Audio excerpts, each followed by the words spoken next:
Guys आपके लिए एक सरप्राइज है, नेक्स्ट वीडियो में मैं अपना face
so hey guys, welcome back to my YouTube channel. और गाइस पेंसिल्स तो मुझे पर्सनली काफ़ी अच्छी लगी और आप भी एक बार देख सकते हो, काफ़ी अच्छे से वर्क किया इन्होंने अपना।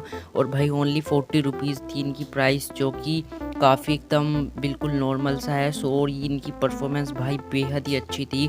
और गाइस आप एक बार देख ही सकते हो, जो अच्छे से इसका ग्रेफाइट भी वर्क किया और इसकी जो वुड की क्वालिटी है वो भी मेरे को काफ़ी अच्छी लगी। क्योंकि भाई नॉर्मल जो हमें अप्सरा की पेंसिल मिलती है या फिर आर्ट लाइन की, उनमें हमको इतनी अच्छी वुड देखने को नहीं मिलती। और मैंने आपको अभी शार्प करके भी दिखाया, सो ये काफ़ी अच्छी रही। और गाइस ब्लेंड भी काफ़ी अच्छे से हुई। सो मैं इसको 10 में से 9 देना चाहूँगा, क्योंकि जो इसकी इरेजर थी वो उतनी भी अच्छी नहीं थी। सो गाइज़ वीडियो आपको कैसा लगा कमेंट करके ज़रूर बताना, और हाँ चैनल पे नए हो तो सब्सक्राइब कर देना। सो गाइज़ मैं मिलता हूँ आपसे जल्दी नेक्स्ट वीडियो में। सो तब तक के लिए गुड बाय। सो गाइज़ रुको रुको रुको रुको भाई, अभी कहाँ जा रहे हो? सो गाइज़ आपके लिए एक सरप्राइज़ है, नेक्स्ट वीडियो में मैं अपना फेस रिवील करने वाला हूँ। और भाई आप कितने एक्साइटेड है कमेंट करके ज़रूर बताना। मैं मिलता हूँ आपसे नेक्स्ट वीडियो में अपने फेस रिवील के साथ, और आगे से हम फेस कैम वीडियोज़ ही बनाएंगे। सो तब तक के लिए गुड बाय।